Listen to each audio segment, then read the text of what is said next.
4 नए बिल गृह मंत्री अमित शाह पेश करेंगे ये बिल। और ऐसे में देखना यह भी दिलचस्प होगा कि इस दौरान क्या वाकई में सदन सही तरीके से चल पाएगा या फिर से ध्वनि मत से सब कुछ पास कर दिया जाएगा।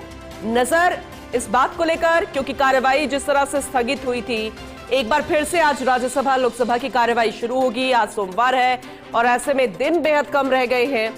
लोकसभा में 4 नए बिल पेश होने हैं। गृह मंत्री अमित शाह ये बिल पेश करेंगे, लेकिन विपक्ष जिस तरह से मांग पर अड़ा हुआ है कि केंद्रीय गृह मंत्री अमित शाह अपनी बात को रखें, हमें उनका जवाब चाहिए, उनकी जुबानी चाहिए, तो क्या वो भी बोलते नजर आएंगे इस बिल के साथ?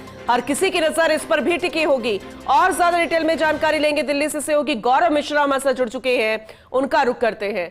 गौरव, आज का दिन वाकई में बेहद खास। एक बार फिर से जब कार्यवाही शुरू होगी तो नजर टिकी होगी अमित शाह पर। 4 नए बिल तो पेश करेंगे, लेकिन जो विपक्ष की मांग है अमित शाह को लेकर, वो भी पूरी हो पाएगी? बिल्कुल, देखिए, लगातार इस बार अगर हम बात करें संसद के मानसून सत्र की, तो संसद का मानसून सत्र लगातार हंगामेदार गुजरा है। कई महत्वपूर्ण जो बिल थे, जैसे तकरीबन 5 से 6 बिल जो थे, लगभग सरकार ने उसको पास करवा लिया। लेकिन सबसे बड़ी बात यह है कि किसी भी बिल पर चर्चा जो है वो नहीं हो पाई।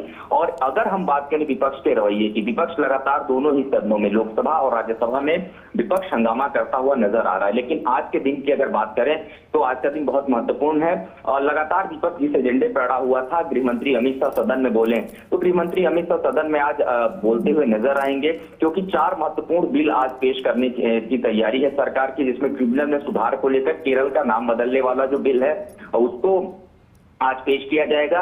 अमित शाह ये केरल के नाम बदलने वाला जो ये बिल है उसको पेश करेंगे। इस तरह माइंस और मिल्दन कानून में संशोधन का प्रस्ताव है, एनसीडीसी एक्ट में संशोधन का जो बिल है वो आएगा।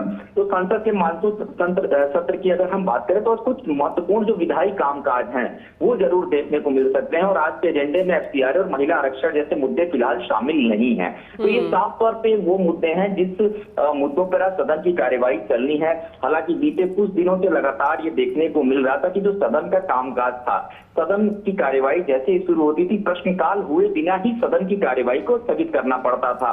बीच बीच में बाधा उत्पन्न हो रही थी, सांसद लगातार लामबंद से प्रदर्शन कर रहे थे। मकर द्वार के बाहर हमने देखा हाथों में बैनर पोस्टर लेकर के विपक्ष के नेता लगातार प्रदर्शन करते नजर आ रहे थे। अब सरकार को ये लगता है कि कहीं ना कहीं प्रदर्शन चल रहे हैं, लेकिन क्योंकि संसद की कार्यवाही चल रही है, कई महत्वपूर्ण बिल इस बार मानसून सत्र में अगर हम पास करवा लेते हैं तो ये कहीं ना कहीं सार्थक प्रयास होगा। सरकार इसी दृष्टिकोण से लगातार नेता प्रतिपक्ष के साथ भी बातचीत कर रही है। इससे पहले किरण रिजिजू के साथ फोन पर बातचीत हुई, राहुल गांधी के साथ लंबी बातचीत हुई और ये उम्मीद जताई गई कि सदन की कार्यवाही को सुचारू रूप से चलने दिया जाए। महिला आरक्षण के मुद्दे पे चर्चा होनी चाहिए और सबसे बड़ी बात है ये सदन की कार्यवाही अगर चलेगी तभी इन सब मुद्दों पर चर्चा होगी। एफसीआरए का जो महत्वपूर्ण बिल है उस पर चर्चा होनी चाहिए। लेकिन आज ये दोनों बिल फिलहाल लिस्टेड नहीं है, लेकिन चूंकि अमित शाह आज सदन में बोलेंगे तो जाहिर सी बात है कि लगातार जो हंगामा विपक्ष किए हुए था, आज उस हंगामे पर ब्रेक लगता हुआ जरूर नजर आएगा। जी चलिए, ठीक है, नजर बनी रहेगी, आगे भी अपडेट आपसे लेते रहेंगे। बहुत शुक्रिया विस्तार से जानकारी के लिए आपका गौरव।